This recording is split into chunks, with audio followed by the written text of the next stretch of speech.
Before we get into this interview, I just want to say a couple of things. First of all, this is the first interview that we've done with somebody. And so Jonna and I, who you're about to hear, we actually did an entire interview, like a full hour interview before the one you're about to listen to.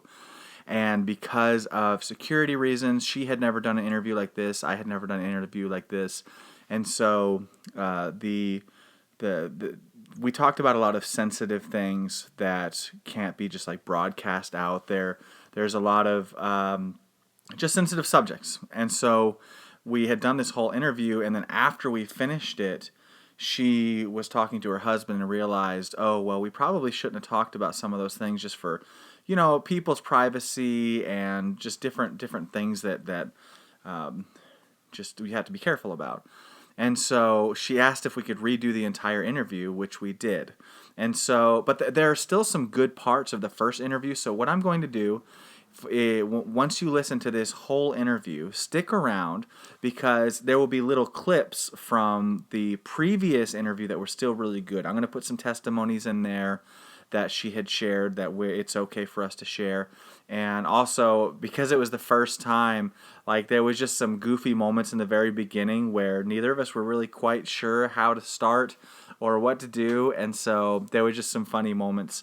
So I would just, if you wanna just listen to that and have a couple laughs and hear a couple more kind of bonus testimonies, just stick around after this main interview. The other thing that I wanted to mention, you will also probably notice a significant decrease in the audio quality.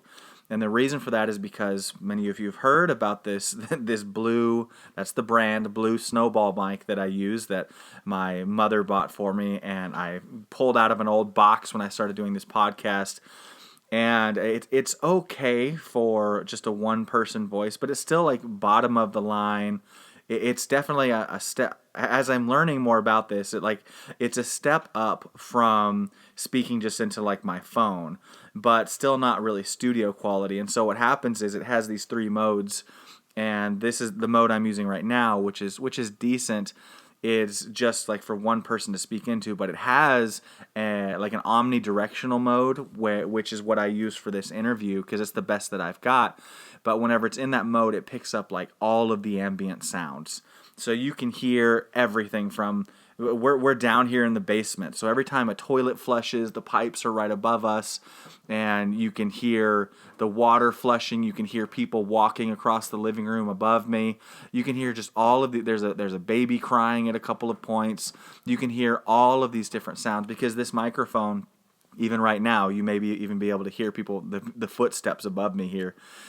Because this microphone it's not so good at blocking out ambient sounds, which I'm just learning. And so I'm trying to, I'm kind of reaching out for any of my listeners out there who maybe you have podcasting equipment that you don't use. I'm really trying to get one of those, two of those Rode pod mics, and then like a Zoom H6 or an H4n, which is like for mobile podcasting, so that I travel quite a bit and I have opportunities to do interviews with some really amazing people like Jonna, and I'd love to be able to upgrade this podcast. And so if you're interested, if you have something like that, or you're interested in just like donating towards this ministry, then probably the easiest way is just through my PayPal. I know some of you who are already supporters of mine because, because of what I do, I live completely on support, running a nonprofit, running a ministry.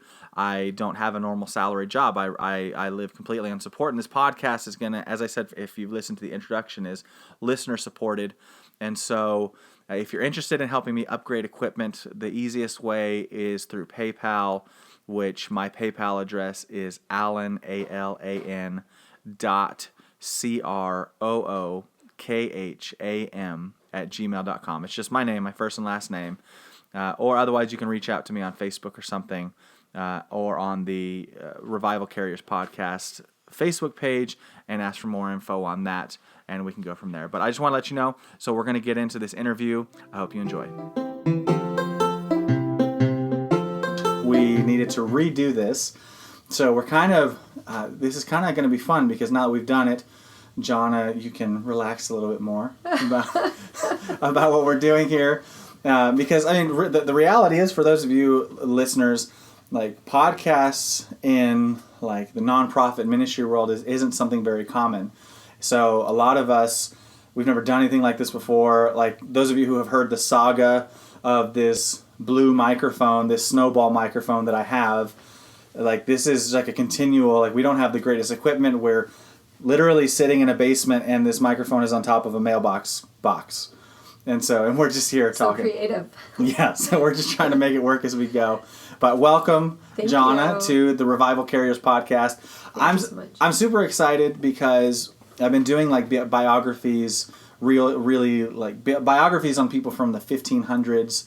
Wow. And the next episode after this is another guy from the 1500s that we talked about this morning, John Knox. And so I've really wanted to do like live interviews with people who are actually living it.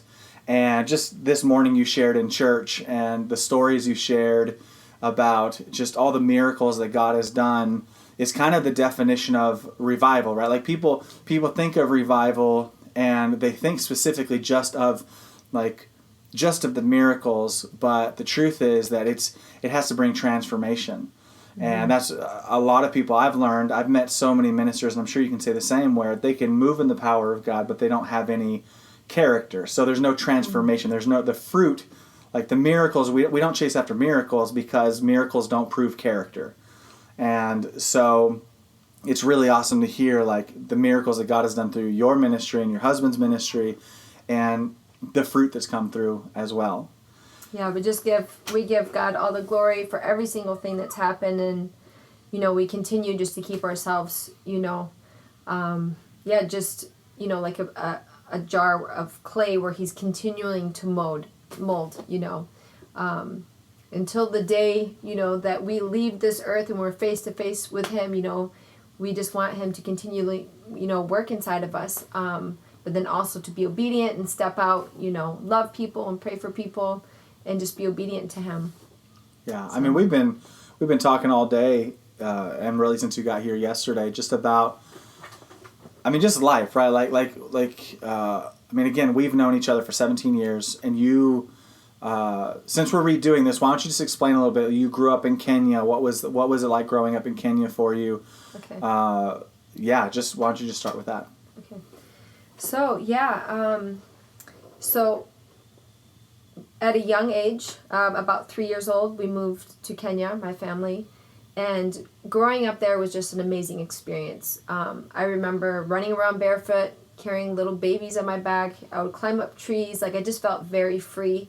Loved the Africans. I knew a couple of different languages, by the time I was 5 years old, and would help translate for my parents who were trying to pick up Swahili. And just really fell in love with the people. But one thing that really struck me as I was growing up is how there's so many people that actually don't know who Jesus really is. And this is a nation, it's been reached. They've had people come through, they do have churches, but yet there's still people there that don't know who Jesus is. Mm. And actually, if I back up the story a little bit, my father, he was in the military, and he was actually, he grew up Catholic, and somebody came over and gave him a tract. And he sat underneath this tree, and he read it, and he gave his life to the Lord, and this was really the first time that the gospel was ever represented to him that way. Yeah. And now, in Africa, he would take me, he would take my brothers, and I remember going with him and say, you go talk to that mama over there, and I'll talk to that Mzee, this man over here, and, just try to share a testimony and ask if they know Jesus. And I just remember just being shocked at that young age at some of the people that I met that didn't know. And I just felt like, wow, if there's people that don't know, and this is the only way, that we can really get to heaven is through Jesus. That's where really my desire for, sharing with the world and sharing with the lost started. See, this is the thing that drives me crazy in missions. And I don't know if you experienced this. For example, whenever I first went to Panama, and we worked with this tribe, they're called the Nobe tribe down in Panama. They're the largest tribe south of Mexico. So Mexico has their larger tribes, and then you go down to Colombia, they have big tribes. But in Central America, the Nobe tribe. They're the largest tribe and the poorest tribe in Central America. And whenever I went, they asked us to go out into this tribe and plant churches and do all of this ministry. And somewhere, I don't know who did this. I would love to find out like who decided this. But somewhere along the road, somebody decided that whenever a tribe reaches 2% of being reached, they're classified as reached, which I think is just bogus. Because I went to the Nobe tribe, and they were at that time 6% reached. And because they were 6% reached, they're not in any of these books. They're not on any of these like unreached tribe websites. They're not on anything. But we, to this day, can go out there into these tribes and find people who've never heard the name of Jesus before, never heard of him.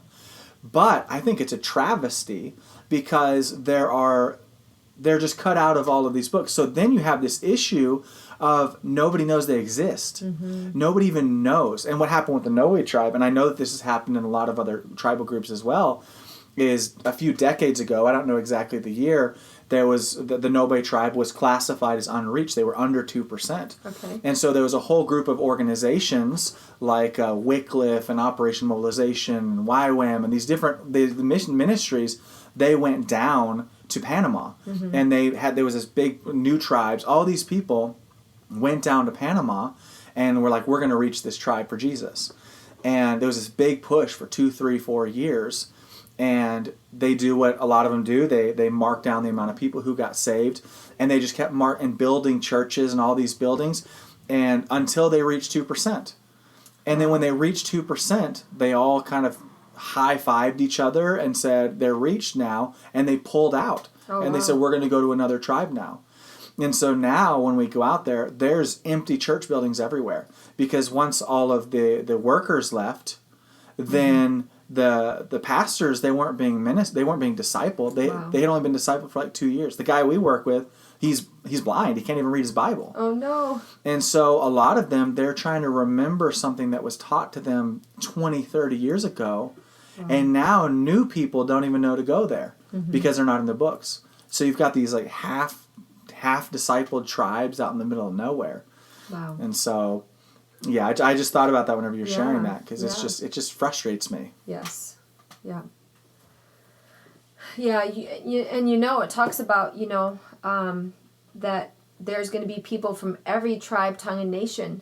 He desires, like he created the earth and he created all these different people groups, all these different cultures. There's something so unique and beautiful about each one, the different things that they do or the different foods that they eat. And he's looking for people that are willing to go and to just simply just show his love, and so for anyone listening, just be led by the Lord. You never know where he may call you to go and love people. That's right. Have you heard of the man in the hole? No. So the man in the hole, he's a man in Brazil. He's the most isolated man on the planet. And his whole tribe was wiped out by loggers, illegal loggers in the Amazon rainforest. Wow. And he's the last member of his tribe. He has his own language, his own culture, his own religion. And because of everything that's happened, he's terrified of outsiders. And the Brazilian government has given him, it's something like a 10 square mile radius that is his land. And it's illegal to go on his land. It's illegal for anybody to go on his land. Oh, wow. So I often ask people whenever I teach on this kind of work, I say, do you believe that God has called somebody to go to that one person? And I believe he has. But I believe that there are a tremendous amount of people out there who are called to international ministry and that kind of work, and they just are not obeying their call. Yeah. So if someone's called, you got to take those steps. Yes. So tell me more about what Kenya was like and how it was growing up there. Well, the people are absolutely beautiful. Very kind. You show up at their house and sometimes they'll kill a chicken. Like right there. And just make this beautiful, amazing meal. Sukuma wiki and ugali and chapatis. Those are the names of the meals? Yeah. Okay. And so, just, really, really growing up there, like I said before, is where the Lord gave me a heart for the lost. And as I got older, I ended up, for a season, we went back to the States and I graduated. And I heard about the school, which was a time of just pulling away from the world, to have worldly things pulled out of you, get closer to the Lord, learning how to hear God's voice, and I was able to go to that school. And the outreach was, we were able to go to Northern Africa. And during my time in Northern Africa, it was a Muslim nation, and so we were there planting trees in the Sahara Desert. Wow. But during my time there, during the breaks, they would have like a siesta, in the middle of the day because it was so hot. And so, I would ask, oh, can I go sit with the ladies in the kitchen, And as I would, just sit there with them, I just felt like this connection. And I felt like, there's also some different things that these women have gone through. And that's really where I got a heart for specifically Muslim people. And just there's something so beautiful about their culture, but yet there's also a lot of hurt, in many of the people. And I just had this desire, one day to go live in a Muslim nation and love people, and share with them about the hope that I found, like growing up, there was some difficult things that I also went through. And I found the hope that's found in Jesus, And Jesus was born in the Middle East, and he's the one where we find true peace. Yeah. And being able to, my desire was, to go. And I actually felt like, God wanted me to go to Turkey and to be able to go there. I knew nothing about Turkey. I'd just been randomly looking through this book, which each page was a different country. And when it came on Turkey, I just felt like, he was saying, this is where you need to go. And, I ended up meeting Stephen, but, we were able to go, to Turkey, and it's just incredible. So when you got saved, what I'm just always curious about this. Whenever you came to Jesus, you grew up in a home with ministers. So did you have that moment where you gave your life to the Lord, or did you just sort of always grow up being in the faith? Because I know some people they're very strong about, in their opinion of, oh, well, you had to have had that moment. How did it go for you? Yeah. I remember at a young age, I was actually like 5 years old, and I remember my mom sharing with me, about, just about the gospel and about Jesus and his love. And I don't know if anybody's ever tried sugarcane. Have you ever eaten sugarcane? In Panama, we get them out of the fields. Okay, so I loved sugarcane when I was 5 years old, and if I ever, was close to somebody, or like, I would be like, I'm gonna buy you some sugarcane, But if there was like some mean kids or something like that, I'd be like, I'm not gonna give you sugarcane, I was 5, right? And when my mom shared with me about Jesus, I said, when I go to heaven, I'm gonna bring Jesus sugarcane. Because that was like the most, like one of the things that I loved the most. And so, at this young age, I just remember it wasn't like this huge turning moment, but I just remember it, just turning to him. And, Okay. Yes. So you grow up in Kenya, and you meet Steve, and, you don't have to share the whole story, but why don't you share a little bit, because it's so connected in how you ended up going to Turkey. Why don't you just share a little bit about how did you guys meet? And if I remember, he had been down there for like 2 years, right? In Kenya, or was that Tanzania? Tanzania, yeah. Okay. Why did your family move to Tanzania from Kenya? Well, they had been in Kenya for over 10 years. Okay. And now there was opportunities for them to go teach. My mom was able to start a school that was there as well. There's a lot of refugees, from different countries. And so they were able to, there was a lot of opportunity to be able to share. Yeah. So my parents had moved there, and this is while I was away doing a couple other schools. And I wanted to, before, going to Turkey for these 2 years, it's not like the normal outreach is going for like 2 months, Right. It's going for 2 years where you can get in there, learn the language, love on the people, really experience the culture, and How old were you when all this was happening? I was 19. Okay, you were 19. So I was 19. So, I flew to Tanzania to go surprise my family, before, going to Turkey. And when I went to Tanzania, Stephen's family was there. And so I met Stephen, in a small little town in Africa. And his family, they also knew Swahili. And so... So had he grown up? I really don't know his... We need to do one with him next time we see him, because I don't know... Did he grow up in Tanzania, or...? So he actually grew up in the States. Okay. And he has an amazing testimony that you have to hear.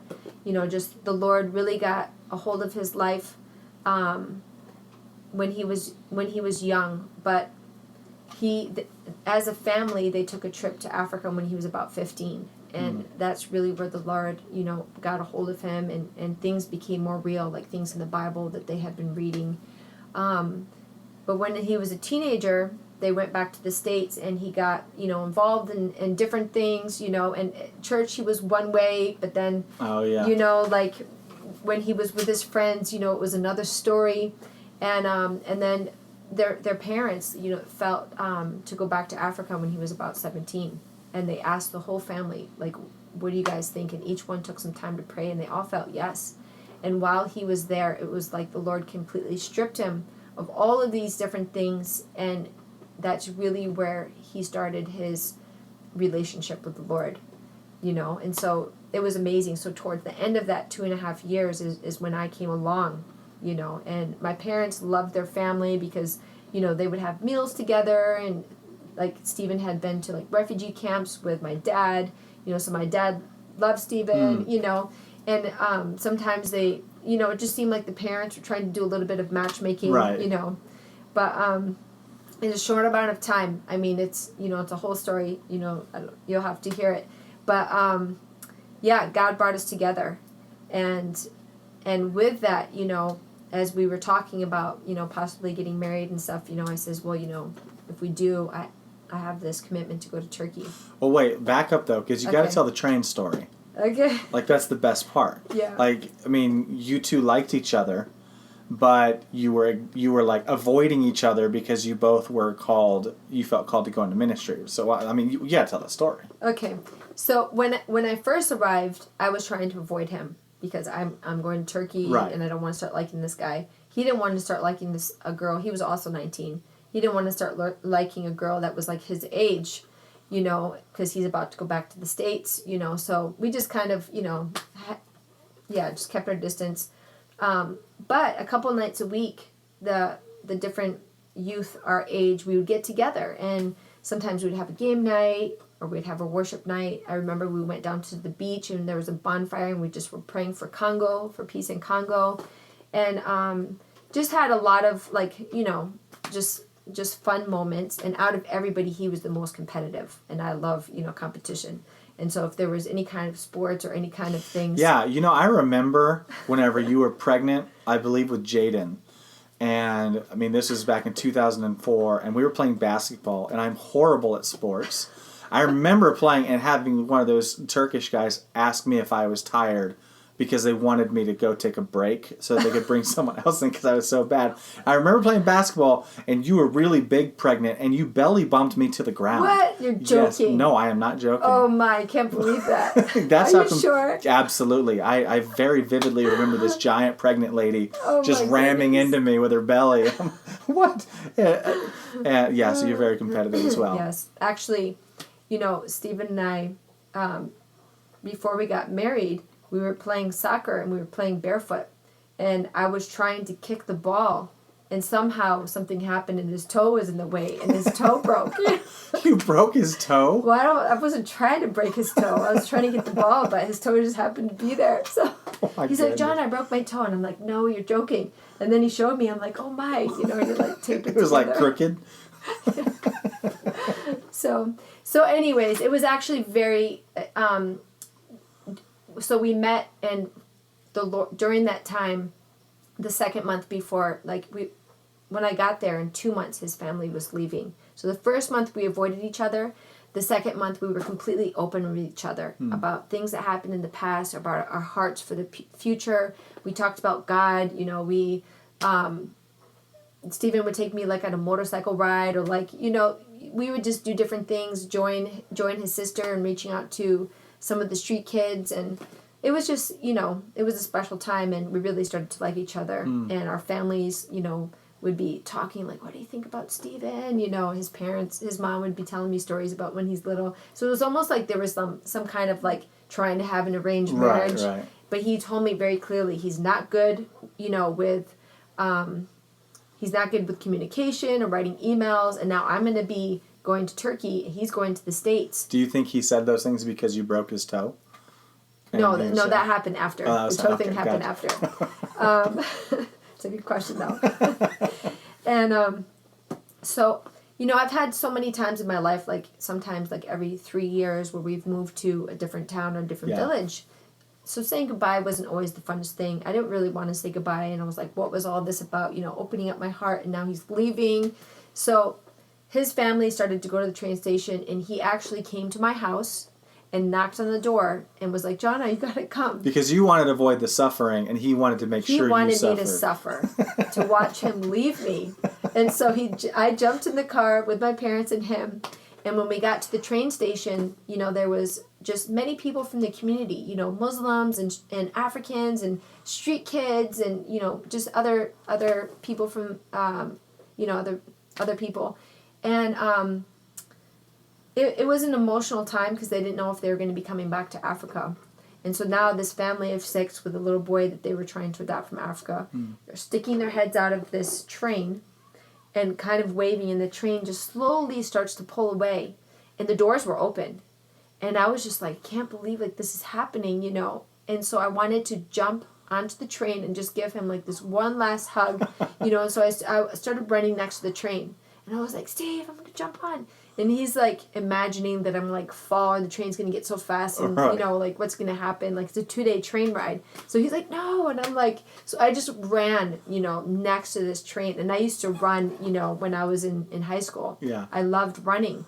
And I used to do hurdles, and Steven would look ahead and you would see like this pothole because of the rainy season, because it rains a lot. And he thought, oh, for sure she's going to stop. And I would like leap over, these big potholes that were there from the rain, and he'd be like, oh my goodness. And finally the train just got so fast, and I just was like, my sandals had come off, and the African kids were chasing me, trying to give me my sandals back, and then they were gone. And so I'm still shocked he didn't like get off. I mean, I if know. that's the moment where you get off the train. If you got a girl like literally running beside a train for you, you got to get off the train. Yes. But he just left you. So I know that. So I was just like, what in the world? And after a couple minutes, like they were all silent, and his mom said, Steve, why didn't you jump off the train? Oh, really? And Steven was like, Mom, why didn't you say that to me before? And so he had like 2 days while he was on this train actually thinking about our relationship. And, sometimes guys are a little bit slower at processing. Yeah. I'm just joking. But, he had those 2 days on the train. And when they got to the capital over there, to Dar es Salaam, he just said, they were just sitting down. He was like, Mom and Dad, what do you think about Jonna and just, all that happened, these last 2 months? And his father was like, Steve, you need to pray and ask God. It's not about what we think. And during those 2 days, I had time of just like writing in my journal and just like, okay, I'm just going to completely lay this down. I don't know what this was about. And so I kind of needed to have closure. Yeah. So anyways, they're in that room, and they said, you need to, you need to ask God. So right there, Stephen, in front of his family, he just prays, God, if it's your will for me and Jonna to be together before she's in Turkey and I'm all the way, back in the States, please just give me a sign. And right then there was a knock on the door, and an African man said, is there a Steve here? And everybody looked at Stephen, and there was a phone call, so he ran, and his whole family like followed him, like my big fat Greek wedding, Right. And it was me on the other line. I wanted to say goodbye to his sisters. Well, of course. Oh yeah, sure, the sisters, of course.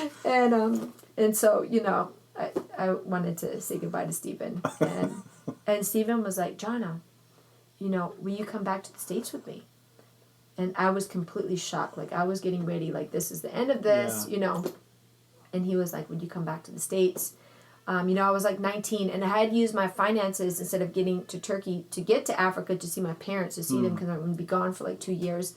And I thought, oh, my parents will help me get to Turkey, and and I just told Stephen, like, let me talk to my parents, but right now, like, I don't, like, I was excited, but I also didn't have the means to be able to do it. Right. And so I talked to my parents, and they were so excited. My mom jumped up from the table. She grabbed my hands, and we danced with me in circles, and she was like, "You're gonna get married!" And they were so excited. But my dad was like, "Jonna, like, we give our blessing, but we also were not at a place to be able to help with plane tickets or anything." Yeah. And so I called Stephen back. I said, "Okay, my parents give the blessing, but I really just can't come right now." And Stephen had a friend. Okay, well, wait. Okay. He asked you to go to the States, but he wasn't proposing marriage to you. Well, it's almost like he was, like, meaning like it's going to turn into something like that. Yeah. Actually, right before he hung up the phone, he told me that he loved me. Oh, wow, that was fast. And I didn't say anything back because I just felt so nervous. Yeah. After he hung up the phone, then I said, "Oh, I love you too."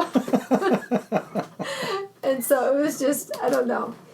And so he had a friend who he talked to that is just crazy. Like, this person, was a Muslim person. They have, like, this hotel out in the middle of nowhere.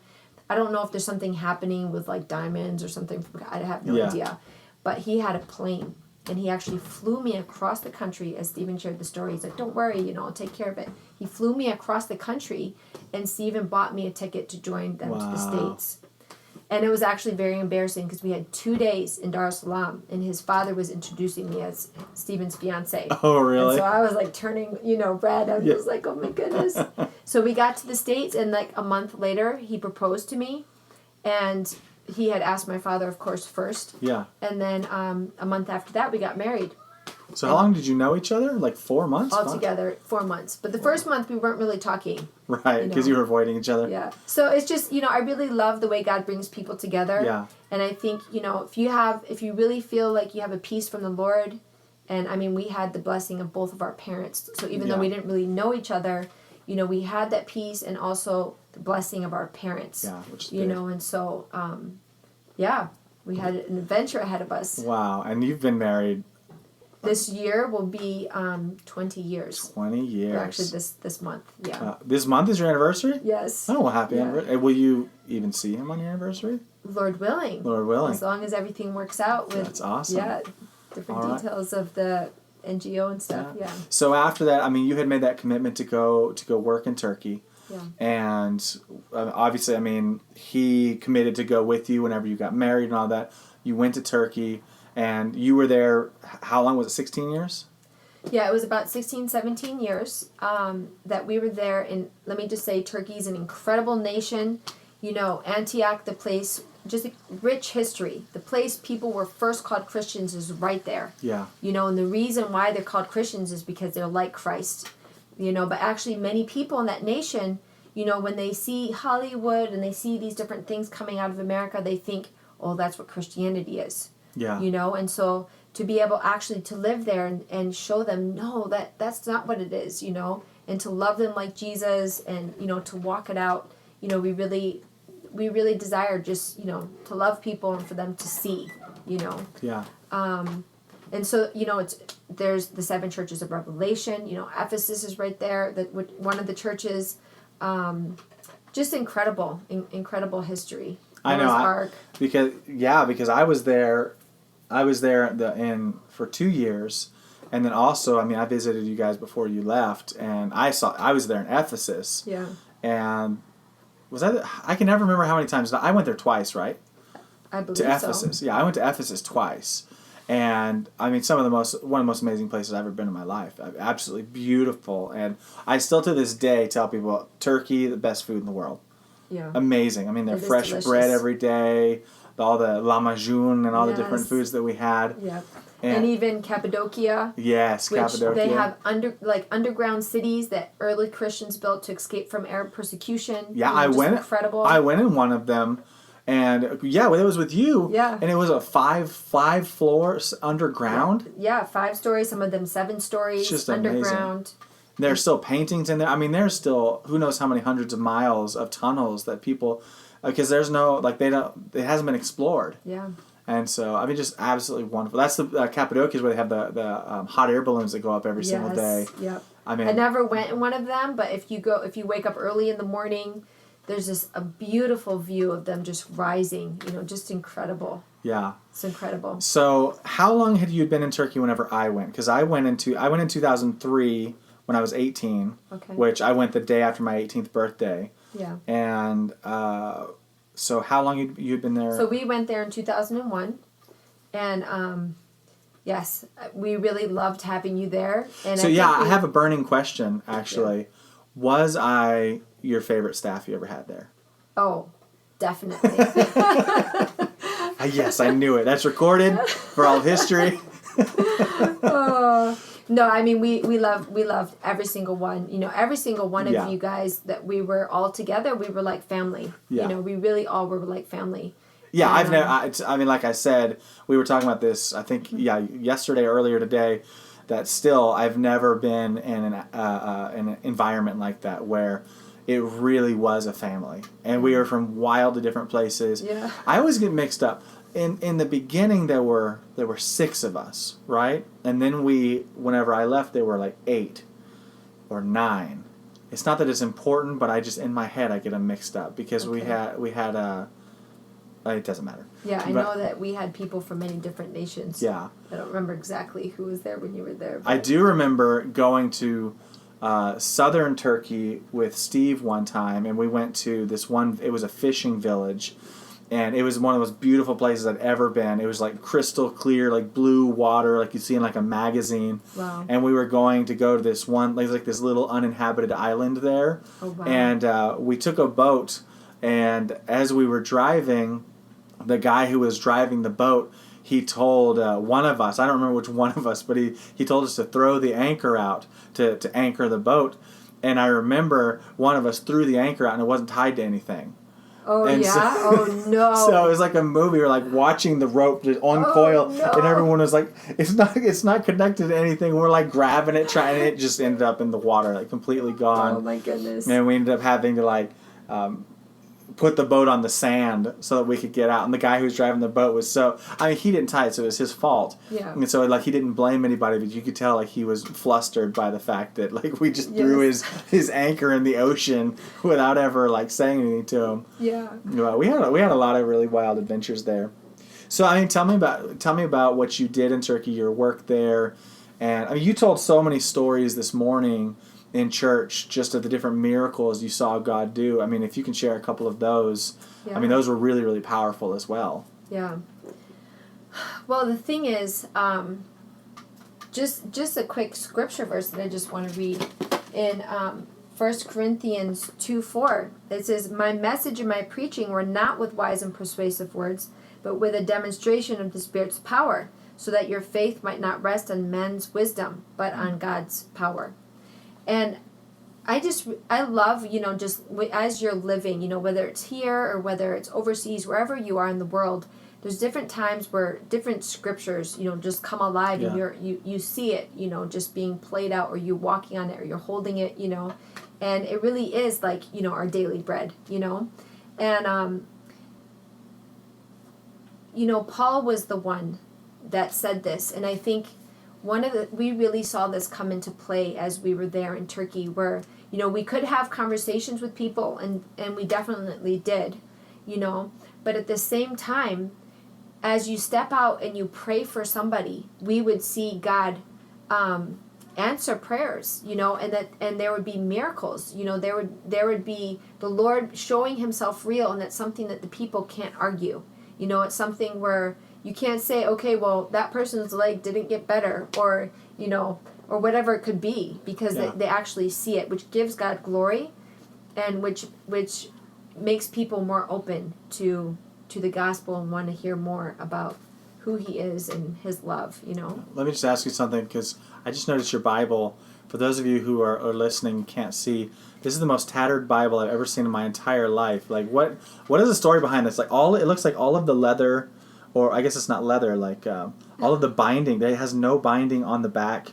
Did you just tape some stuff on the front to cover up the No, wear? I mean, I've had this Bible for a long time. It's so threadbare. And actually, my dad gave me another Bible, but I really love this one because, over the years, I've kind of marked out different parts, that really means a lot to me.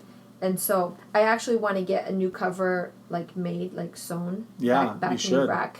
How long have you had it? I don't know, many years. What version is it? Many years. The NIV. Ah. NIV. Yeah.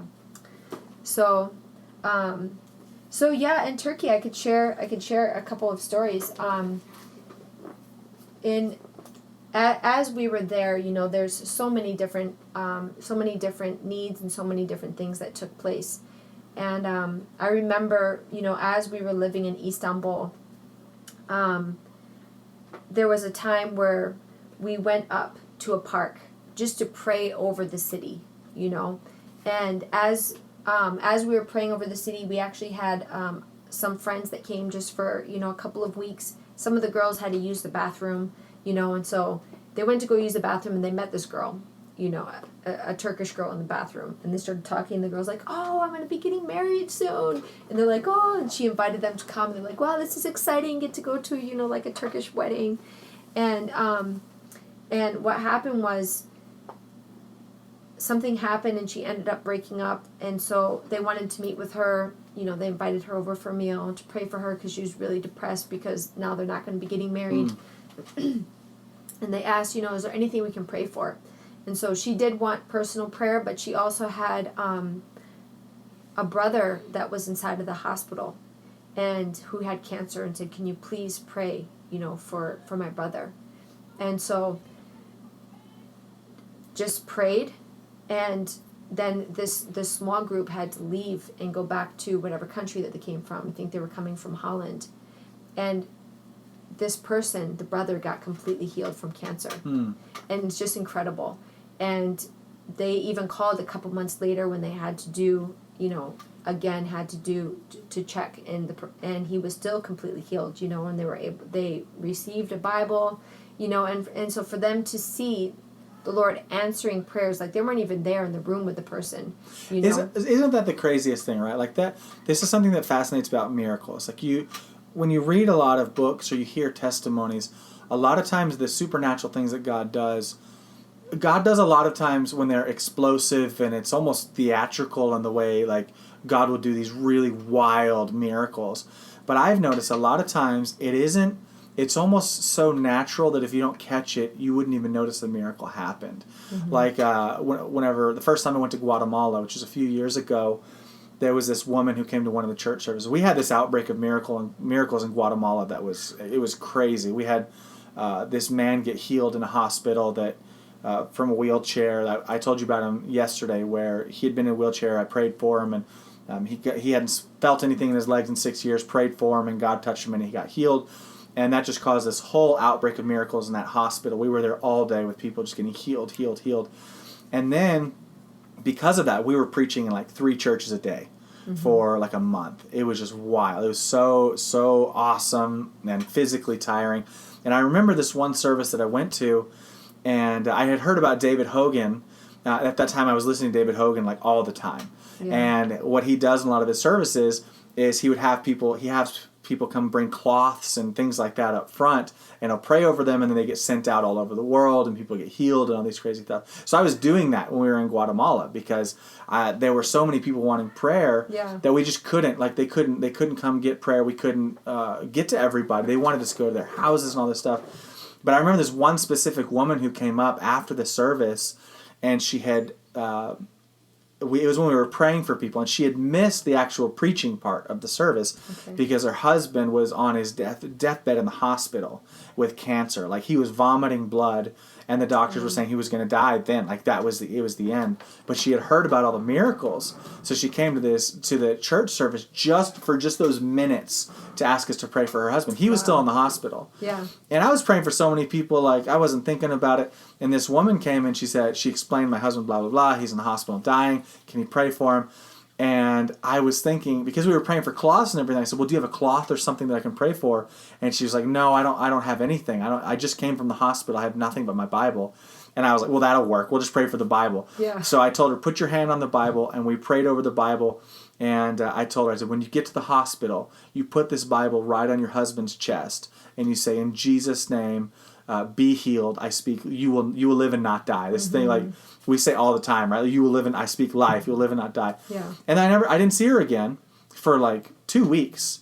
She just left, and that was it. No phone calls. There's nothing spectacular that happened right that minute. And then, like 2 weeks later, the local pastor that we were with, he's like, "Oh, we're gonna go have lunch with this lady," which I didn't know which lady, just a lady. We were seeing people all the time.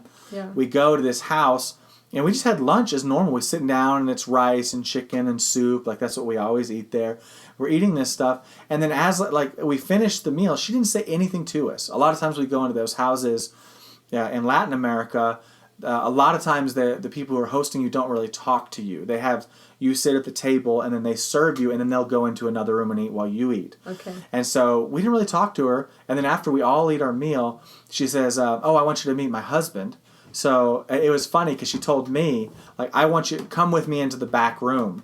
And so I'm sitting there thinking, well, I'm not going to the back room with this lady. I don't know who this lady. I'm so bad with names. I didn't know who she was. Didn't recognize her or anything. Okay. So I tell my wife, I'm like, "You come with me."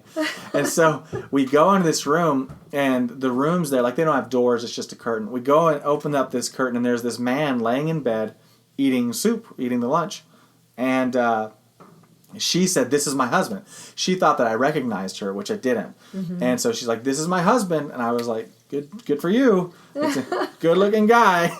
You know, like, don't know who this guy is. And then she was like, "I'm the lady that you prayed for with the Bible." Oh, She said, I took my Bible just like you said, and I put it on his chest, and I said, "In Jesus' name, be healed." And she said, in that moment, he stopped vomiting blood, and the cancer was gone from his body, Lord. and he was completely healed. And he was in bed not because he was sick anymore, but just because he was taking a siesta. It was the middle of the day. Yeah. And but it was one of those things, like, it wasn't dramatic for us. Yeah. It was probably dramatic for her because he stopped vomiting and all that kind of stuff. But it was just something that we just, so many times we do things for the Lord and we pray and we don't really see the fruit until later. Sometimes we never see the fruit. Yeah. And so it's just it's amazing how God will do things like that. Yeah, I actually have a story about that. After closer to the end of our time as we were in Turkey, we would go along the border to some of the different places where refugees had come across from Iraq or from Syria. And on this trip, Stephen went on this trip. And this camp was a camp in Shirnak. And so this is where, they can point up in the mountains, where the mountain range of Mount Ararat comes all the way there. And they can point up and say, okay, right over there is where, the ark is. Noah's Ark. And so Stephen had taken a dentist team, to be able to go help the people. But he wasn't a dentist, so he was kind of like walking around, like, blah, blah. And he saw this guy that was sitting there, and he asked him how it was, and this guy actually knew great English. And as he's talking to him, he says, "Oh, I'm not doing good." And then he had a blanket over his leg, and he moved the blanket over, and the one leg was like super skinny. Like, one was normal, but one was skinny. And he shared this story about, when he was living back in his home country, he needed to get some kind of an injection. And when he did, it hit some kind of a nerve, and he lost all feeling. Like, he can't move it. Like, he had pain, but he couldn't, move it or anything. And so because of that, it just lost all of its muscle, and it's just, like this thing. Stephen got to share with him about Jesus and about different miracles, because as Jesus was, on this earth, he would, he healed people and just the amazing things to bring glory to God. So Stephen was sharing with us and says, after Jesus died, he rose again, and Jesus can still heal people today. Like, God heals, in the name of Jesus. And so he got to share. And he said, "Can I pray for you?" And he said, "Yes." So Stephen prayed for him, and nothing happened. Like, he didn't feel anything, and he prayed for him again, just he didn't really see anything happen, and he just, just really just told him, God loves you, and anyways, they had to go. And so the next day when he came and they're doing the dental work again, he was like, "Oh, I'm gonna go walk by and see how that guy's doing," and he went over there and he didn't see him, and he asked somebody, "Oh, do you know where so and so is?" And they're like, "Oh, you haven't seen him?" And he's like, "No." He said, "He's running around telling everybody about what Jesus did for him." Like, he was completely healed. He was like at the front gate, and he had a whole group of people in front of him, and he was just sharing about how he got completely healed. Wow. And if Stephen hadn't gone back the next day, he would have never known. And how many times is it, that we do pray for someone, but we don't know, Yeah. and That's right. we might not know until we're on the other side when we're in heaven, And Yeah. so just as an encouragement as well, like, we just need to be faithful to step out and love people and pray for people and give God the opportunity, because it's not us, but it's God, who's the one that does it. And, so I just reminded me of that story. That's often, like, in this kind of work that we do, that is one of the things I honestly think that sometimes a lot of people can get really discouraged because they'll go on the field or wherever it is that they're going to be working, and they get to this location, and a lot of times they may not see the fruit right away. They may not see anything happen, sometimes for years. I mean, statistically, in ministry, it takes 2 years before you even start to see any kind of movement on the needle at all. And then it's 5 years before you actually start to see real fruit happening.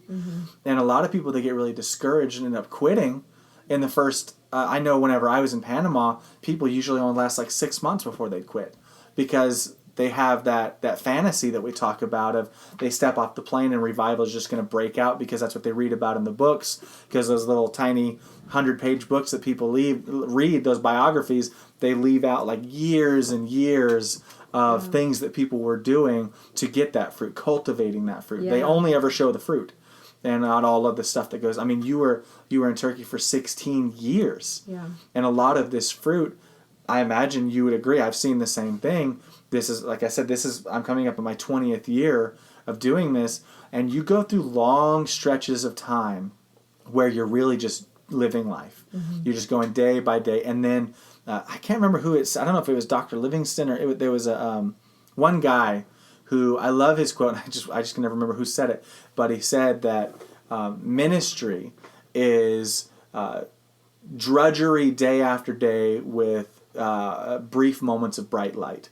And that really is a lot of times like you're working and you're working, and then you get that miracle, and you work and you work and you like pushing your way through, and then you get that answer to prayer. You get these things that happen, and and just one of the things, I mean, to go along with that, when you come to a nation, one of the things that I heard at a school that I went to in India, they were saying, in terms of a nation being receptive to the gospel, if it's a Muslim nation, that say, where would it be from 0 to 10? And one of the people that had been living, in the Middle East somewhere said, well, actually, many of these Muslim nations are like at -6 or -7, because before the soil is even ready, there's work to be done to remove the weeds and to remove the stones and the misconceptions that they have. In a lot of these nations, in Turkey, they're sharing about Islam, but there also are some misconceptions, saying that that we believe that there's 3 gods, or that we believe that God slept with Mary. Like, no, we don't believe that, or we believe, or that the Bible's been changed, but actually God protects his holy books. Like God, God protects his holy books, like the Bible hasn't been changed, and so, to be able to go in there, and as you're living life, there could be years of he's using you just to pull out the weeds and pull out the misconceptions, and as you live it and walk it out, like the people that were there in Antakya, the first place people were called Christians, they were living out what Christianity really is. And as we do that, we're pulling out the stones and pulling out the weeds and preparing that soil that actually when the seed comes, it falls on that good soil. And so just so important, that we don't compare, or judge. Like, of course, we love being able to pick the fruit off the tree, seeing that salvation, or seeing, like I remember in Africa, so many times you would go to a village and be able to share, and people would just be in such awe because they never heard, and they would, they would say yes, and give their lives to Christ. Of course, they still needed to be discipled, but where other places, there's this wall, and as you pray, taking time to pray and to fast and to, walk down streets and just really cover it in prayer, we started to see the Lord soften hearts and soften cities, and we started to see answers to prayers. And and so just want to encourage, people, as wherever you may be in the world, like, it's about being obedient to him, and if that season is you taking those stones out, then do it. Like, you hear stories about revival, in South Africa, where they saw revival, but behind the scenes there was a father that was praying for like 20-30 years, before that actually happened. Can you imagine praying for 1 year, 2 years, 3 years? It could be easy to give up. Imagine praying for 10 years and not seeing something, 20 years, 30 years, and then all of a sudden, then it happens. Yeah. And so I just really believe that it's so important, like you're saying, to not give up after 6 months or even a couple of years. Yeah, like I heard a story recently about a Bible translator in Papua New Guinea who, I mean, this was years ago. This is a long time ago. But he was called there to translate the Bible into this one language for this tribe out in the mountains. And like that was it. Back in the day, a lot of people, they would go and that's what they would do. Like their whole goal was translate the Bible into a language, and that was like their whole thing. Okay. And so he went out there, found this tribe, found someone who spoke enough English or whatever language it was, and he started learning the language. And he was out there for decades translating. Never saw a single person come to the Lord in all those years. Wow. Just translating. And he finally translated the Bible, finally got the whole thing done, spent half of his life there. Wow. And then he went to this tribe and presented the Bible to them, and they completely rejected it and actually burned the Bibles. Oh, my. And just rejected it completely. And so he actually quit after. I mean, he had finished the Bible, but he left. And completely disheartened, thinking that he had completely failed. And he went home, and he was home until he was like older, like retired old man.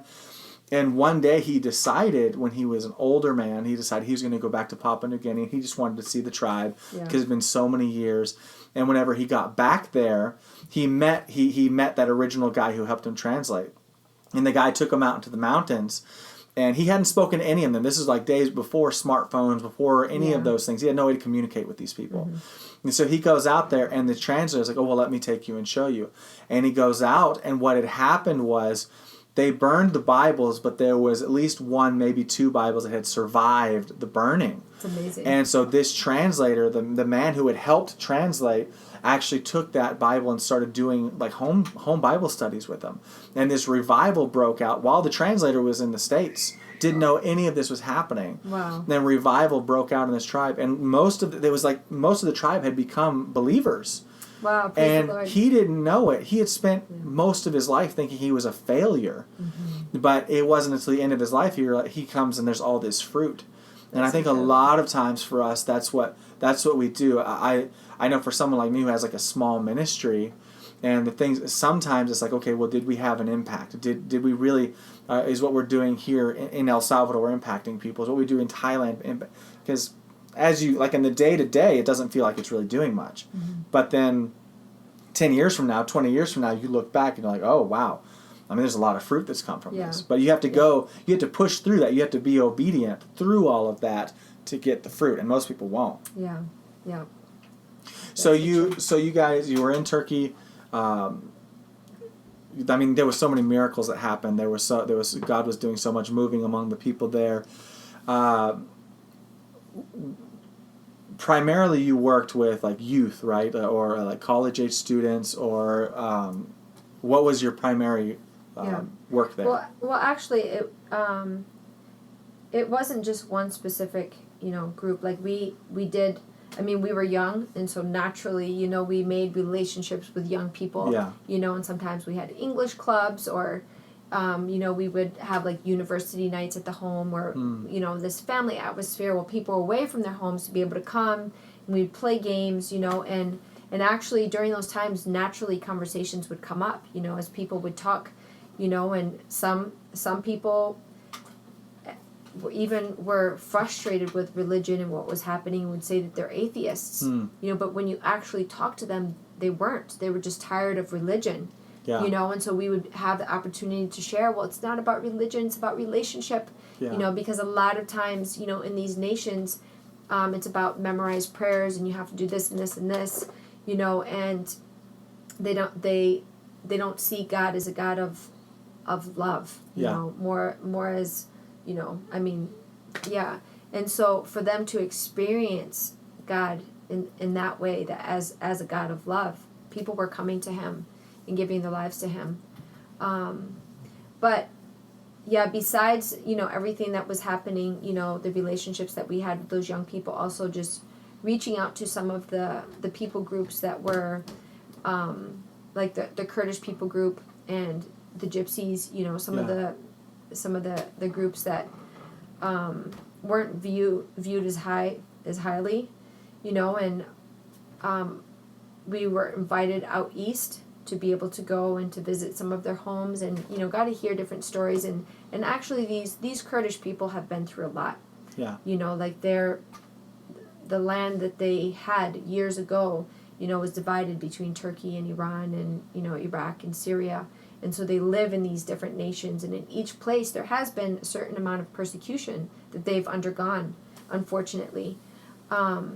These people, they really do have a beautiful culture, and many say that they're actually the Medes of the Bible. Yeah. If you read the Bible, and they're the largest people group without their own homeland, and so in the midst of that, there has been a lot of persecution and different things that they have experienced. The Lord has really opened up doors to be able to share stories with them, about in the Old Testament it talks about Joseph, and the way that he was betrayed, by his brothers, and in a way they also feel like they've been betrayed, but if they can keep their heart rights before God, like our desire is really to see reconciliation. As years ago, unfortunately, that there was a genocide that took place against the Armenian people, and some of those Armenians actually escaped and even came into Iraq. Like we're meeting some people, and they're like, even Assyrians, at the same time, there was Christians, Christian Assyrians in Turkey, that when this genocide was happening, they were telling us that things were happening to their people as well, and they escaped into Iraq. Wow. And so as some of these people were able to get away and get into their own homeland, there was just sad things that happened. But at the same time, like we have friends that have become believers, that are Turkish, that have gone into Armenia and have actually, knelt down and said, we're sorry for what our forefathers have done, and just this beautiful reconciliation and just repentance happening, and these people just having tears in their eyes, like, our family was from Van, or our family was from this place, and, they have pictures of churches that have been destroyed, and different things, but God's doing something beautiful and bringing a reconciliation, and we have another girl who used to be a Muslim, and the Lord just got a hold of her, and she also had, just was kind of standoffish, towards Kurds, because of the ideas and the different things that are taught to them. And as she went into a couple different nations, the Lord just broke her heart, and she loved these kids, and these kids would come hug her, and, like God really gave her a heart.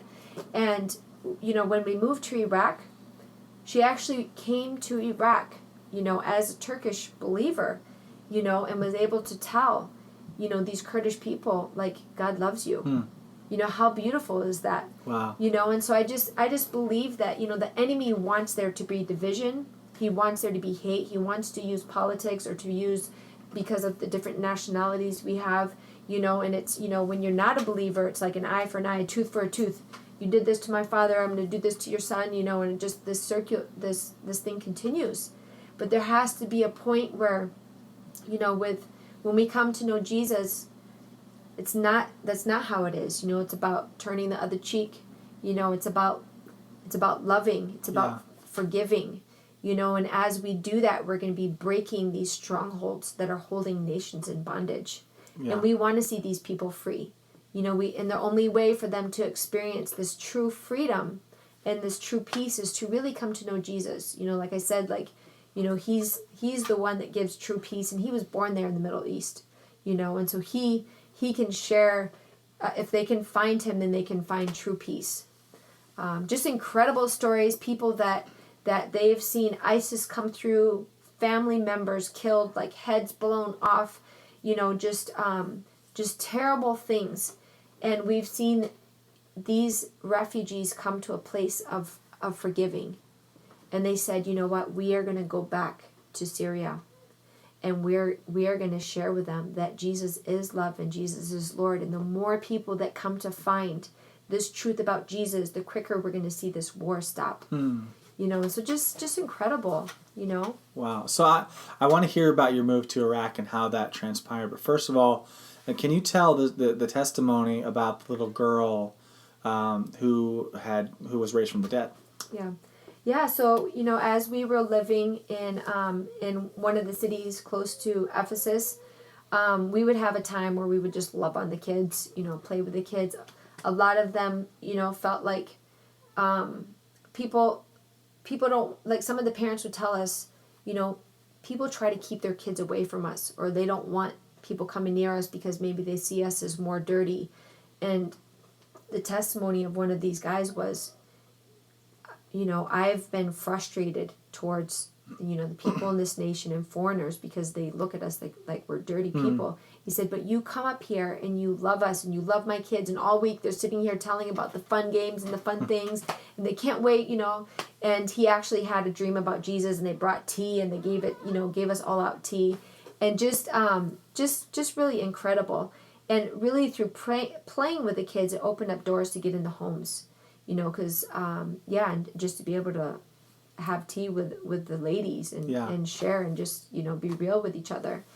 And anyways, I was sitting with one lady, and we had some visitors that were visiting for a couple weeks. And so one of those ladies that was visiting was with me. And as we're sitting there drinking tea with this Kurdish woman, and her husband was actually in jail, and she had quite a few kids. And kids are running in and out, and they're like, Jenna, come, calling me to come. And I'm like, just wait, finishing, because we had gone early to sit with these mamas. And anyways, as it was getting closer to the end, like we heard some dripping sound in the bathroom. And I think what happened was the water heater that they had wasn't grounded. And a little girl had gone to the bathroom, and she basically got electrocuted. Oh, wow. And this lady, when she went in there, started screaming that she was carrying this girl out who wasn't breathing. She had white foam coming out of her mouth. Her eyes were rolled back like she was limp. And it was just a crazy experience, And so me and this other lady who was also a believer, who was visiting us, we just started just praying over her, breathe in Jesus' name. In Jesus' name, breathe, and they were trying to like slap her and try to, just trying to get her to breathe. And we just kept on like, in Jesus' name, breathe, and they were trying to pour water on her face, like to try to, make her come to, and she just wasn't breathing. And I just remember again, in Jesus' name, breathe, even saying it in Turkish. And all of a sudden she breathed. The Lord did a miracle, and she was raised, and the parent, like one of the mothers, the mother came in, and they had a taxi, and they took her off, and I jumped in there with them. The doctor did this thing, and he said, well, her heart had stopped, and she was very unresponsive, I mean, you can imagine. And we just continued praying, like, Lord, we just pray for complete restoration. And it was amazing. The Lord completely restored her. Now she's running around, playing with other kids, and on that hill, there's also people that have seen dreams of Jesus. They're like, Jesus came, Isa, he came to me.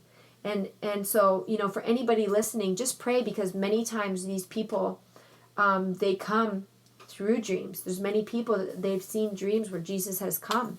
Sometimes people, maybe they've gotten a Bible and they just put it up on the shelf, and then after like 5 years, they have this encounter, they have this dream with Jesus, and they go get the book and they give their lives to the Lord, and so just pray for people, the ones that have Bibles, that their eyes would be open to see the truth, and the ones that have had dreams, that they would come into the kingdom. Amen.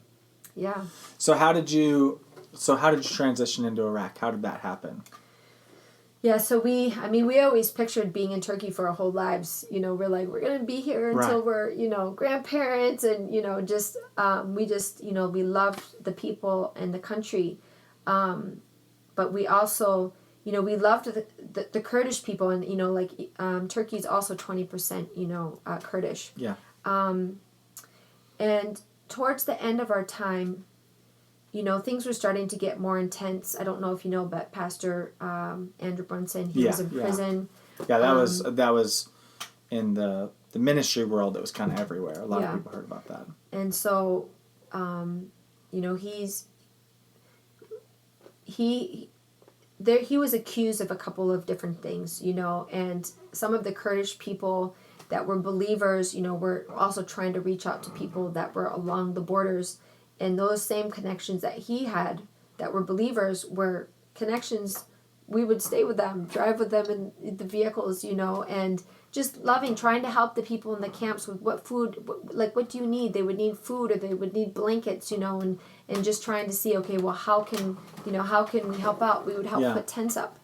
Well, things were getting more intense, and we actually got threatened that our residency permit wasn't going to be renewed 2 different times. We actually had gotten a call when we had moved to another part of Turkey, the Mersin area, and they called from the town where we were living saying, you guys need to come. And we're like, well, we don't live there anymore. And they're like, you need to come in tomorrow by 2. And everything was worked out where they ended up. The things were taken care of where we didn't have to go in, and our residencies got renewed again. And we were being followed by police. I mean, our daughter would wake up and say, okay, I see the police outside again. Wow. It was intense, but it was just like outside your door, like outside the house? Outside the window, you could see down along the road, Wow. and like Stephen would go to the gym, and there would be someone in like a police in full uniform, like pointing at him and asking questions, and it was really this intense time. And actually sometimes it was easy we had to fight against fear, because as this is happening, we didn't want to leave Turkey. Yeah. But this was such an intense thing, and we actually felt like we started fasting as this was happening. And around Christmas time, as a team, we were like, what can we give? It's Jesus' birthday. It's not about Santa Claus. It's about Jesus. Yeah. What can we give him? And we felt like he was saying, are you willing to give me Turkey? Like, are you willing to leave Turkey? And we just couldn't believe that. That was so foreign to us to even think about leaving. Like, our whole married lives, this is where we've been. Yeah. This is our home. And we just came to a place that we were like, Jesus, we love you more. Like, yes, we love Turkey, but we love you more. So if you want us to leave, we're willing to go. And so we shared this with some different people that were respected people in our lives, and so we just started, but we never heard him say, okay, go here, go there. And so we just were like, well, we're just going to continue on, just loving people. And we saw people coming to the Lord. We saw this other guy, wanted to get baptized just to show that, he's, serious about following the Lord. And just amazing stories, in camps, where we had been arrested, but then God turned the situation around, for his glory, and Bibles were given out, and, people got healed. Thank the Lord. So all of these things are happening. And then with things getting more intense, we started having some thoughts like, I wonder if they're trying to set up something, some kind of a case, you know what I mean? And at Easter time, we started fasting again. And at Easter time, we felt like, Steve and I felt like the Lord was saying, well, are you willing to stay no matter what the cost is? Because now we had opened up ourselves to actually think about, dreaming about, okay, well, where would we go, And now he's saying, well, would you be willing to stay no matter the cost? And now we were thinking more, like the cost could mean imprisonment, Like Turkey is an amazing nation, but unfortunately, politically, when you have involvement with Kurds, there could be, some risk. Yeah. And there could be some accusations about helping different groups. And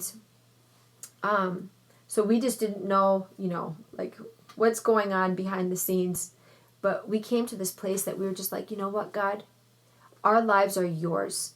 And if it means imprisonment, if it means death, we had conversations with our kids, about if something happens, like we didn't want them to be bitter towards God because, our life belongs to him. In the Bible it talks about for me to live is Christ and to die is gain. Yeah. So even if it meant death, it's gain. The next moment you're face to face, with the Lord.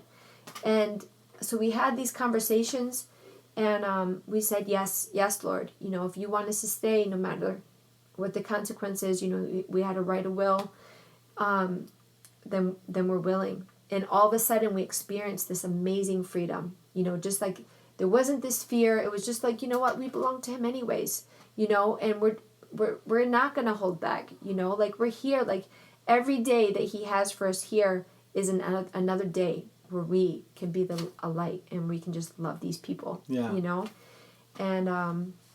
and actually a couple months later, Steve and I were having this worship time and felt like the Lord said, okay, my next for you is Northern Iraq.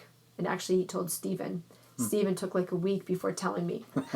Because he, I had visited Northern Iraq before. Actually, as a family, we had visited years ago.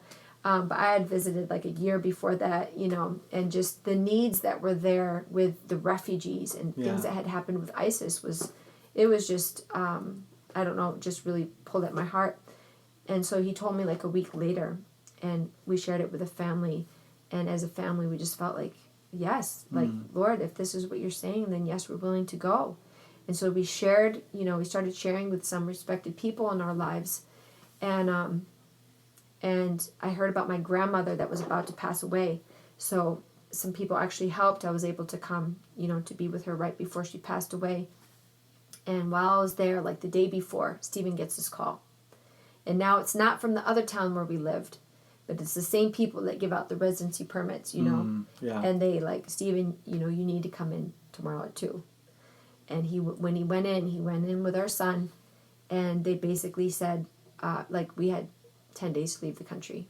And he said, well, my wife's not even here. And they're like, well, if she comes in, she'll be arrested. Wow. And they actually gave tea, and inside of the tea, Stephen noticed there was something different about the cups, but for some reason he just wasn't, thinking about it. And actually Josue and Stephen were poisoned, and they got sick. And they only have a couple days, and every day it's like $100 per person per day that you're in the country. And so that really adds up, 'cause now it's 5 of them, And so that's like for one day, 500. And so we looked for tickets to leave the country just within 5 days. And finally, some of our friends that were just close friends that were like family prayed for Stephen and Josue, and they got better like right away. And they were able to, give some things away and take some of the, special things like different pictures. And I was able to meet them in a country in the Middle East, and then we moved to Northern Iraq. Wow. And so, it was hard leaving, but the thing that I love is the Lord prepared us. He, as his children, he spoke to us and he told us, okay, this is where I'm going to have you. Yeah. And so how amazing that he spoke to us, Yeah, to prepare your hearts and be ready for that. Yeah. That's amazing. Yes. Wow. So, that must have been really hard, but now you've got this whole new chapter of your life. Yes. That's super exciting. Yeah. And you've been there for almost 2 years now. Yes, this month is 2 years. And what can you share about what you do there, the work that you do? You have an NGO, right? That's why you're here in the States right now. Yes. So we're our NGO is Mesopotamia Frontiers International. For those who don't know, an NGO is a non-governmental organization. Yes. Yeah, so there's a lot of different NGOs that go in and they do humanitarian aid, all kinds of different things. So this gives the ability to be able to go into camps, and you can do anything. Like you could do sports, teach English, through art, you can do trauma therapy. There's so many different, because of the trauma and the different things that they've experienced, they really need people to help, even with practical things like giving food, and so we've been there for these 2 years, and it's actually just beautiful people. They have the freedom, because they are in Iraq, but they're in the northern part of Iraq, so they actually call it Kurdistan. Yeah. Now the Kurdish flag and the Iraqi flag fly side by side in that part of the country, and the people, they're just beautiful people. The food's amazing, and there's also so much history there. this is the place where, I mean, they actually claim that the Garden of Eden is there. The Yeah, I've Tigris heard and the that. Euphrates. I mean, they say that in Turkey too, but the Tigris and the Euphrates, goes through there. And actually, Saddam Hussein built one of his palaces right near one of the rivers.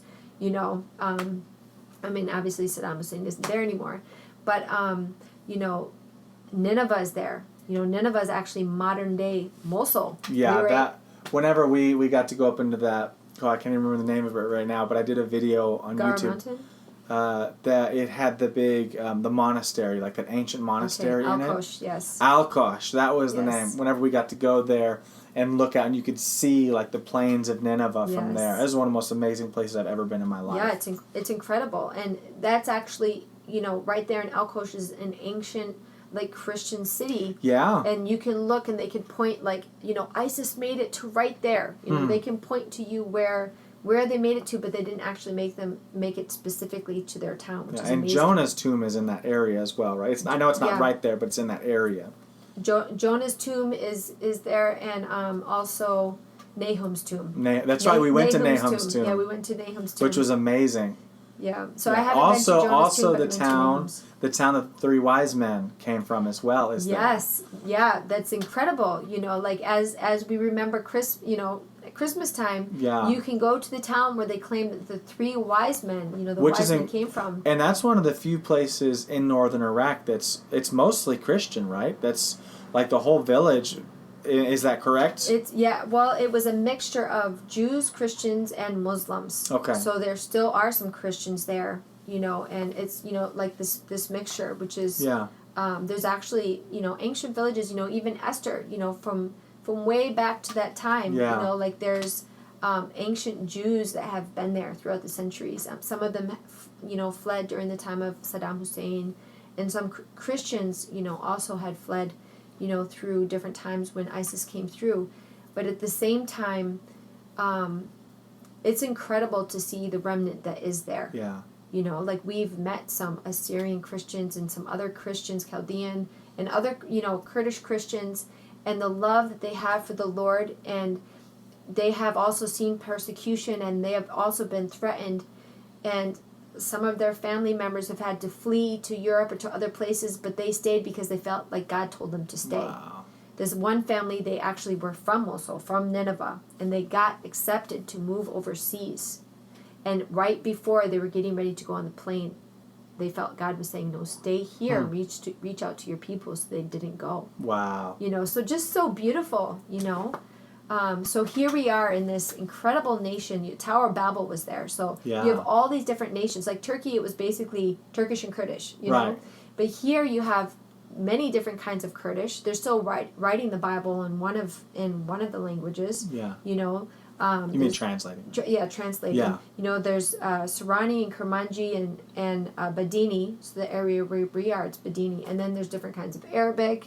And so it's just like this big mix, and you do find some people that speak Turkish and some people that speak Farsi. Yeah. And so. I know whenever I was there, back in July. So it's a year ago now, was the last time. I was hoping to go this year, but with the pandemic and everything like that, we couldn't go. But I remember last time it was still one of my favorite. No, I can't say it was one. It was my favorite experience of the whole year. Wow. Was being able to go there and just not just spend time with all of you and your family, but also just to see how amazing Kurdistan is and just how it is beautiful and the food is so good. We had some amazing pizza there. Yeah. And just the people.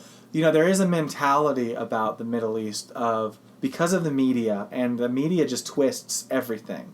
Yeah. And that all these people, they're like angry and harsh, but the truth is most of them are so friendly. Yeah. And they're so nice and they're so loving. And it was so wonderful just to hang out with them. Yeah. And I remember we went to that one, I don't even know what they were celebrating, but it was some kind of party that we went to. The first day we went by the river. I don't know if it was the Tigris, but it was near that area, and everyone was swimming and everybody was eating, and they had all those like grills out and everybody was cooking. Yeah. And that was so much fun. Like the people, they were just like dancing, and I don't even know what they were dancing for, but it was really fun. Yeah. And I just remember, how amazing, how easy it is to have a twisted concept of a culture based on what other people say about that culture, when the Yeah. truth is very, very different. Yeah. That's why it's so, and I'm not against news, it's just, but they're trying to get a story. Yeah. They're trying to get people to look. Yeah. And so they will twist things to say what they want them to say. And the truth is often so different from what is being portrayed. And so northern Iraq, that's one of those places. It's an amazing place to go. And actually, it's been a haven, it's been a haven for many of these refugees. Yeah. These people have been able to flee, and there's thousands and thousands, of refugees from Syria that have found this place, safety in this place, because, and then there's also the IDPs, the Yazidi people, where they're their own religion. They're not Muslim, they're not Christian. This is one of the reasons why, ISIS wanted to wipe them out, because they're trying to purify the land of anybody that's not Muslim. And so these Yazidi people, you can't even convert to become a Yazidi. You're born into it. So what happened was when ISIS came in, and ISIS killed many people, but they also took a lot of the young girls and a lot of the children. Unfortunately, a lot of these girls got pregnant. And so now when they are able to escape, the community doesn't want that child, because they say it's not Yazidi, because the father is Muslim, the father's, from ISIS. Yeah. Now let me just say, not everybody in Islam is radical like ISIS. Right. They are very loving, kind, sure. Muslim people, but this was the radical, the radical part of Islam. And so these Yazidi people have undergone, 72 or 73 genocides. Wow. And they just say, they actually, when we were sitting in a camp one time, they said, I saw this little baby, and I said, oh, this baby's so cute. And they said, you know what, we are preparing for the next genocide. That's why we need to have more babies. Wow. And so it's just like, That's can terrible. you imagine living underneath this fear? Yeah. Yeah. And the fear of thinking we need to have more babies because they're going to come kill them. That's awful. Yeah. Yes. Would you like me to share a story? Absolutely. Of one of the stories of? Yeah, of course, Okay. of course. So as I was in this home with some of these Yazidi women, they were sharing about actually how they were taken by ISIS, and they were put in this dungeon area in Syria, and after about 4 months, their husbands were taken from them. Some of them gave birth there in this dungeony area.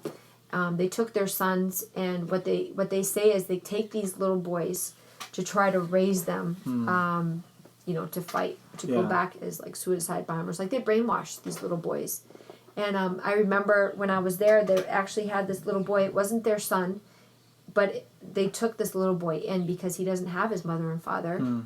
And the very first day, this little boy got mad at all of them. Like, why aren't you doing the namaz? Why aren't you bowing down to pray? Wow. And they're Yazidi. They don't do that, But because he just came back, he had been taught, this is what you do. Yeah. He was very rough and wild. He just didn't know how to socialize anymore. They went walking one day with him to the market, and he just started walking out into the road. He almost got hit. Wow. And they said, "Oh, you have to be careful." And they said, "Oh, if God wills, then it's His will. Wow. Like if it happens, it's His will." And so they completely put these different thoughts, and so it takes time for them actually to come back to this place of being able to be normal in society, a lot of just very hard things that they've gone through. So these people, they've been abused. This little boy is not even their child. They're trying to take care of him. They had 2 little girls, the babies that they gave birth to, and then she pulls out her phone and she shows me a picture of her daughter. And ISIS has contacted them and said, if you give $30,000, you could get your daughter back. Wow. And they didn't have $30,000. Yeah. The community tries to put money together to, like that boy actually was $15,000 to get him back. Wow. And it wasn't even their child. And this was just like the community of the Yazidi people. And this is how ISIS funds like their war, right? Their military. And what they said was, if you don't buy this girl, they said that there's going to be Arab men that they have some kind of a website that they put them on, and then they could buy them as brides. And so it was like this opportunity, this window of opportunity to get their daughter back. And so we didn't have $30,000, And so I just started sharing. I said, you know what? God knows her name. And God knows exactly where she is right now. He knows exactly what she's doing. He even knows how many hairs she has on her head. Like, God is so amazing, you know. I think for them, this whole picture of God, you know, is tainted. Yeah. You know, even the things that they've experienced, you know, the Yazidi religion is like this ancient religion. But they do believe that Jesus is the light, which is amazing, you know. So then being able to talk about Jesus and to share about how, you know, he healed people and he loved people. And so we asked, you know, we shared about how he died and you know, came back and, you know, like he could do this. So we just asked if he can pray, and they said yes. And so, you know, it was just a simple prayer, and just prayed, you know, God, you love this girl. You know exactly where she is. And we just asked that you do a miracle where she could be able to come back and be reunited, you know, with her mother and little sister. And that little boy that we had brought shoes to, they didn't know what size shoes he was, and so we had the wrong size. So we were like, okay, we're going to come back, you know, later, you know, with the right size. Because we always try to bring like a pair of clothes and shoes, you know, for these new survivors that come back. And so I was able to go back, and when I went back, that little girl was there. And they were just like, God answered your prayers, you know, Jesus answered the prayers. And it was like this amazing, you know, just so amazing that God did this. And just want to ask that you just join with me in prayer, because as they're seeing God answer prayer, we don't want it just to stop with the miracle. Yeah. We want there to be the salvation. That's you know? right. We want these people to actually come, you know, to completely experience, you know, having this Prince of Peace, you know, be Lord of their lives, you know. And so, yeah, just if you know, if you think about northern Iraq and you think about all these different things that are happening, just pray for peace and pray for these people to really find the truth. You know, they've gone through a lot of hard things. The Kurdish people and the Yazidi, you know, and the ancient Christians that are there, you know, many of them have just gone through difficult things. And to have somebody come and to be the hands and feet of Jesus just means the world to them. Yeah. You know. Wow. Well, I mean, we'll definitely be praying, and hopefully anybody who listens they'll put Northern Iraq on their prayer list and be praying for you guys. Yes. Thank you so much for taking the time to do this again and sharing all your stories, and I really enjoyed it. Hopefully next time we can do this maybe in Iraq with Steve and yourself and maybe your kids, and we can hear their stories, and that would be really awesome. Yeah, that would be. Thank you very much. Yes, bless you. Blessings.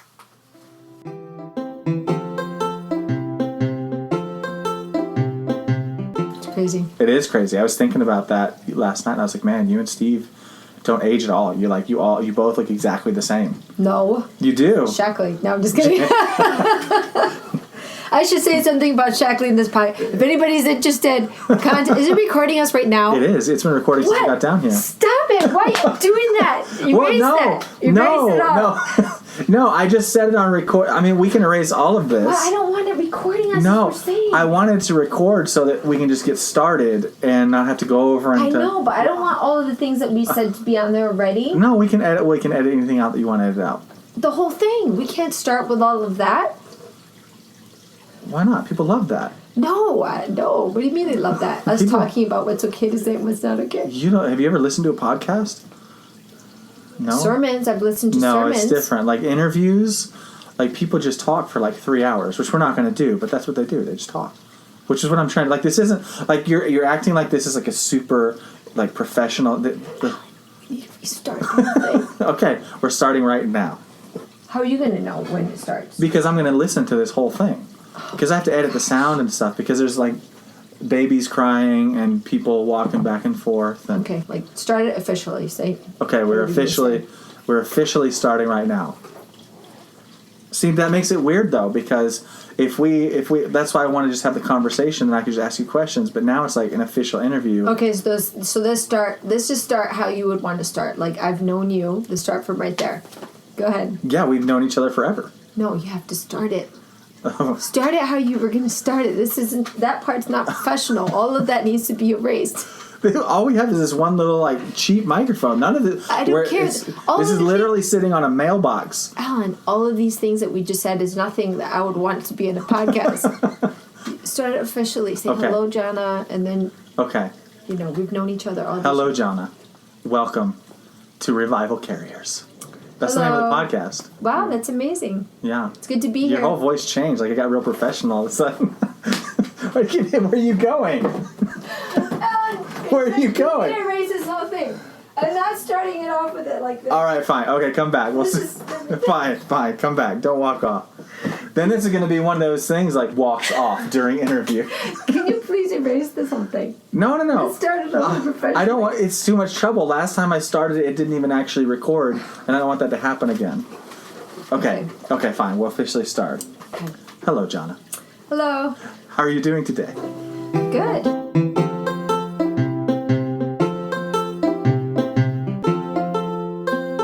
Right. There's a story of this guy that was from Peru, and one of the guys on our team from Norway, a great guy, he wanted to go and pray for any single person that had a cast or had a crutch or was in a wheelchair, Yeah. and just wanted to give God an opportunity to show himself real in these people's lives. And so he went up to this one guy, and this guy, he asked him, "Can I pray for you, for your leg?" And he's like, "Oh no, I'm an atheist." And he's like, "Well, I believe in God, so, I believe," he shared with him about Jesus, how Jesus cares, and Jesus did those things, and that he's not dead, but he rose again, and he's able to still do these things today. And the guy's like, "Okay, fine," and he let him pray. And so right there, he knelt down in the middle of the streets, and as he's holding on to, what happened was he was playing a sport, and his, Steven's better at remembering the details, but the tendons separated and made these little balls at the different parts of his leg. So he put his hand gently there, and as he's praying for the Lord to touch and heal him, he starts to feel this wiggling and shaking and movement in the guy's leg, and he gets completely healed. Wow. Right there. And Turkish people that are standing around just started clapping "Oh, this is a great show, that the foreigners are doing." But another Turkish person who had seen this guy earlier, he knew that he actually, that this wasn't a show. Yeah. And he said, "No, he came earlier to my jewelry shop, but he was in so much pain he couldn't, he had to leave." Wow. And he had pain in his neck, and he was just like he had run out of his medication. He was going to go get more. And he said, "Can you pray for me too?" Right. So he also got prayer, and another person got prayer, and they were able to go and return, and he got healed. Wow. And they even, were able to follow up and visit these people and give Bibles. And so even our children, they've seen, different miracles happen. And so I really believe, that as we step out, it doesn't matter if it was a short-term person, even just there for 2 months, and just challenging them, step out, Yeah. or us that are there, we were seeing the Lord, just moving, and showing himself. And, yeah. That story is so similar to one of the first times I saw a miracle like that was in Guatemala. And I won't tell the whole story, but basically there was this guy who was in a wheelchair, and I really felt like the Lord wanted me to. I was really in this time of wanting to see God heal. I was wanting to see healing. Yeah. And so I went and I prayed for this man in a wheelchair who had fallen out of a tree and broken his spine.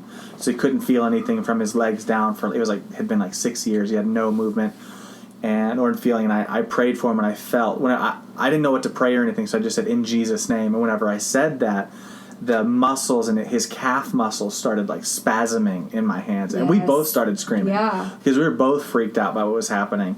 And that man it was crazy. He started screaming "I feel blood flowing into my legs," and he hadn't felt anything in years. Wow. And Praise the Lord. he was completely healed. He felt that, and then the doctors took him off, and then we prayed for a bunch of other people. But he ended up not being in that wheelchair. Just a couple of days later, I saw him again. He was walking around completely healed. Thank you for listening to the Revival Carriers podcast.